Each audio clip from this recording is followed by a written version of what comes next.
Hello ladies and welcome back to the channel. My name is Mark Roden, and in today's video we are going to be going over the top 10 cars with the best community behind them. What? Obviously everybody in the car community is kind of in just one big family and it's great and everybody loves that, but there's these little subsections for sure of little communities of people. They have car meets together where it's just them, and these are the best ones in my opinion. Now I haven't been in any of these communities besides one of them personally, because I've only owned one of these cars, but it's just based off of what I'm seeing on the internet, you know, based off of like okay, so spoiler alert, new BMWs is not on here, because a lot of times when I see like a new BMW post, all these BMW guys are like, oh, you did this intake and not this one? You're an idiot. You're an idiot. My dad gave me $500,000 and he told me to buy this intake, and so I did, and it was 100% the correct one to buy.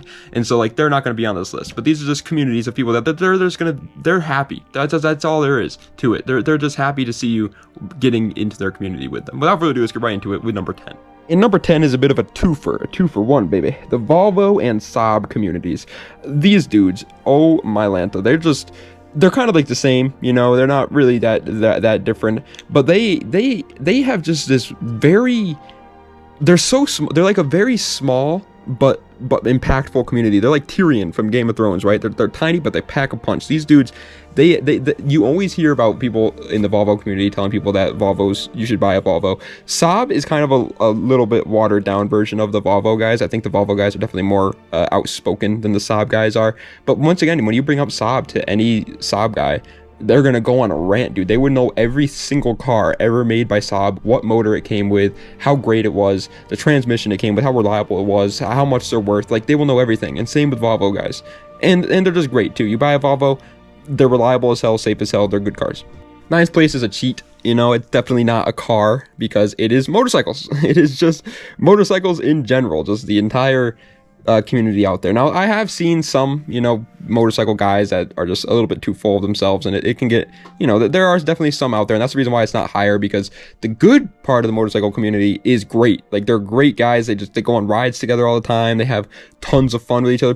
There's like rides with like literally hundreds of motorcycles. Like, imagine like a cruise with hundreds of cars. That would be insane. And they do that with motorcycles like all the time. But then again, there's the extremes, and the extremes are kind of bad in the motorcycle community. Like you have like these motorcycle gangs who think that nobody can pass them on the road. They'll take up like 5 lanes of traffic. Like, yeah, those guys can be a little bit of a pain. You also have like the guys with like the stretched bikes who think that they're the fastest thing in the world, and they are really fast, don't get me wrong, but like they just think that they're the best person in the world. But the majority of motorcycle guys are just accepting, helpful dudes, and I love that. 8th place, however, is going to the non-911 Porsches. So any Porsche that isn't a 911. The 911 community, oh my god, they drive me nuts. I cannot stand them. But everybody else, the Caymans, Boxsters, 928s, 944s, whatever it is, any other Porsche that isn't the 911s, usually they're pretty freaking nice. Also the Panameras though, I don't like the Panamera guys. They're like fancy people. And the Cayenne / Macans, those guys too fancy for me too. But like the regular Porsches that are like just sports cars, not supercars, but the sports car Porsches, those guys are great. All they care about is lap times. That's it. If you walk up to them, if you like work at a McDonald's, right, and you're taking one of their orders, they're gonna be like, yeah, can I get a Tsukuba circuit with a side of Nürburgring? Ooh, yeah, throw in a little circuit to Spa-Francorchamps in there too. Yeah, why don't you? Like, that's all they care about, and it's great. You gotta love that. They don't care about if your car's faster than them in a straight line. They don't. They're just there to get some good lap times, and you gotta love it. 7th place is, I feel like on this list, because they're just not that outspoken, it's the Evo community. I don't hear a lot from the Evo community, and so maybe that's the reason why they're here, because I don't have any bad thoughts about them. And let's face it, a lot of communities in the car club do tend to have a lot of bad people in them, and so since Evo doesn't have any bad people in them, I just automatically put them on this list. But every time I have heard anything from an Evo guy, they just seem to want to help. The Subaru community, complete opposite. They're like they will hate on everybody. They try to like defend themselves. Maybe it's because the Evos already get a bunch of love because of the 4G63, so the Evo guys don't think they have to defend themselves, and so they don't. But I don't know, they're just seem like a much better option to be like part of a community with, at least, than the Subaru guys. They're just so much nicer, so much more just outgoing. And Evos are like, there's no matter what you want to do to your Evo, there's going to be a guy in the Evo community that's done that, which is awesome. Like, they like time attack, they like drag racing, they like street racing, they even like drifting. They do whatever they want to do, rally racing, obviously. And there's always going to be a guy for you in the Evo community, which is cool. 6th place is probably the most obvious one that was going to be on this list. It's the Miata community. Now, I mean the actual Miata community, not the TikTok Miata community. The TikTok Miata community, they aren't bad. You know, they don't go out there telling people that they're wrong and that they hate them, but they're just a little corny sometimes. They're a little cheesy. But the actual Miata guys that they just bought it because they wanted a little go-kart that they could register is great. I love that. I love that about the Miata guys. They do everything that you could possibly think of to their Miatas, and that they've probably done it. They don't think that their car is the best car in the world, and they're not going to go out of their way to try and make you think that their car is the best car in the world, because they know it's a pretty underpowered car, but they just love it. It's kind of like the 911 Porsches guys. It's the same thing with them. They don't really care if they have the fastest car in the world. They just want to have some fun, and I want an NB Miata for the sole purpose of their community. 5th place is going to C5 and before Corvettes. Anything after C5, C6, C7, C8, I think there's still a little bit too much young kids in there that try to, you know, make you feel bad if your car isn't the fastest thing in the world. But I think the C5 and before guys are relatively good. Now, obviously, people make fun of the Corvette owners because they're like the old guys with the New Balances. They sit outside, they have like the little poster up that says 1 of 276 in this color. Like, I get that people make fun of that, but that's not a bad thing. You know, it is funny, you know, like, I'm not gonna lie, but it's not a bad thing. Those guys are incredibly nice guys to go hang out with. Now, they will sometimes, the Corvette owners, yes, they get a little angry if you want to do like some fun things. You know, if you're a young guy, they might not like you just because you're a young guy, and that can be annoying. But I would say most of the C5 and before guys, they're not like that. They really aren't. If you're looking at like dudes that are gonna just like judge everything that you do, that's C6, C7, C8, everything, but maybe some C5s here and there, but for the most part, I would say C5, C4, C3, C2, C1, nice guys. 4th place is probably like the most outspoken community on my channel. It's any Lexus, literally any one of them. It doesn't matter which one it is, they're probably going to be a nice guy. They have this like weird thing about them where they know that their cars are good, and they like to talk about how their cars are good, but at the same time, they don't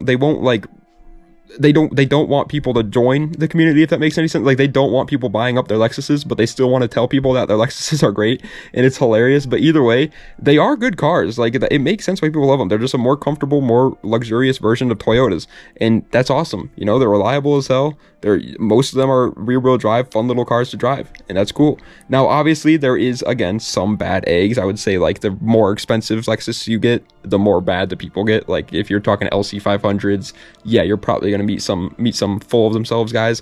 But I'm talking like IS 300s, GS 300s, LS 400s. Those guys, they just want to have some friends, man. That's it. They're just there to have some fun. They like Japanese cars, and that's about it. 3rd place is the only like truck on this list, because I believe most truck guys are not a good community to become a part of. It's the Toyota 4Runners / Tacomas.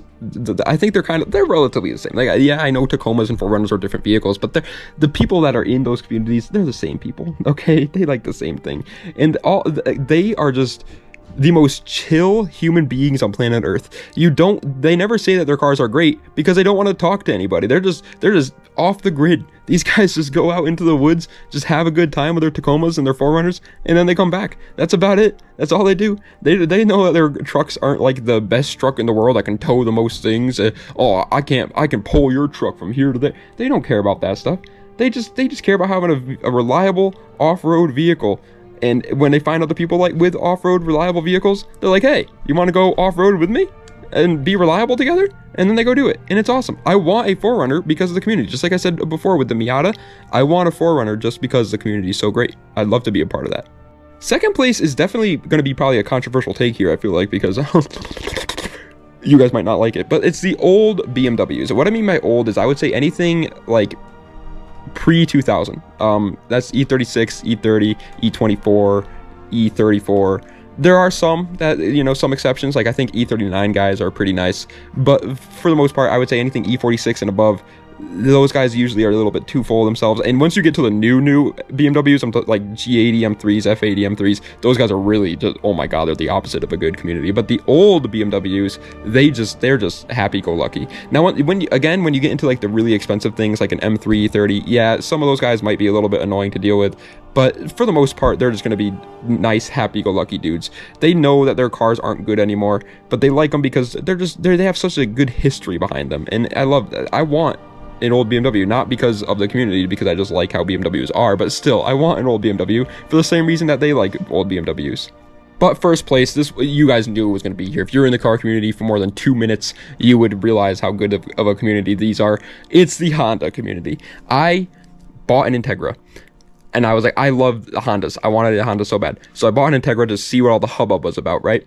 And I have never had more like forums, never had more like car meets that I've been invited to that for Hondas out there. Like, it's insane. I had a 350Z, a VQ, right? You would think, okay, there's probably a lot of VQ forums. There are VQ forums, and there are obviously people that have like VQ car meets and stuff like that. But the VQ forums, you see like somebody be like, hey, how do I fix this? And the guy would be like, you shouldn't have bought this car if you didn't know how to fix that, you idiot. Honda guys are just like, just do this. Pull the entire motor in 10 minutes. I'll come over and help. I'll pay you to help you fix the thing. It's incredible. It's absolutely incredible. They do have sometimes, like, they do have like a little bit of a, you know, thing where they're like, okay, you have to turbo it, and that's the only thing that can be a little annoying. Like, if you don't boost your Honda, they're always kind of up your ass about that. They're like, hey, boost the Honda. But besides that, they're great guys. They don't care what you're building it for. They're just happy you're building it. I drove by a Honda Del Sol meet in my town, and let me make something really clear for you. I am like the only Japanese sports car owner in my entire town. Like, there's like nobody else around me that has a JDM car, and there was an entire Del Sol meet. Why? Because they're just gonna go and hang out with each other, and that's awesome. I love that. I love the Honda community.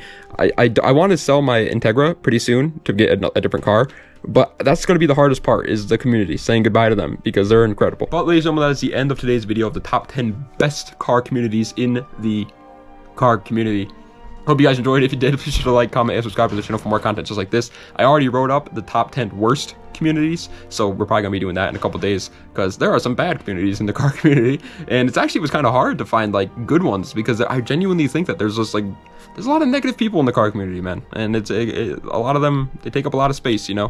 And it's also like, at the same time, you got to realize, like, if you see 2 comments about a guy with a Honda being nice, it doesn't matter, because a minute you see like 1 comment of a guy with a Honda being mean, that's like the only one that you think of, obviously. So either way, I hope you guys enjoyed. If you did, please just like, comment, and subscribe to the channel. I think these are probably, if I had to guess, 10 of the most, but I don't know if they are exactly like the best, but I would say 10 of the best communities out there. I hope you guys enjoyed. Best bye. Have a nice night.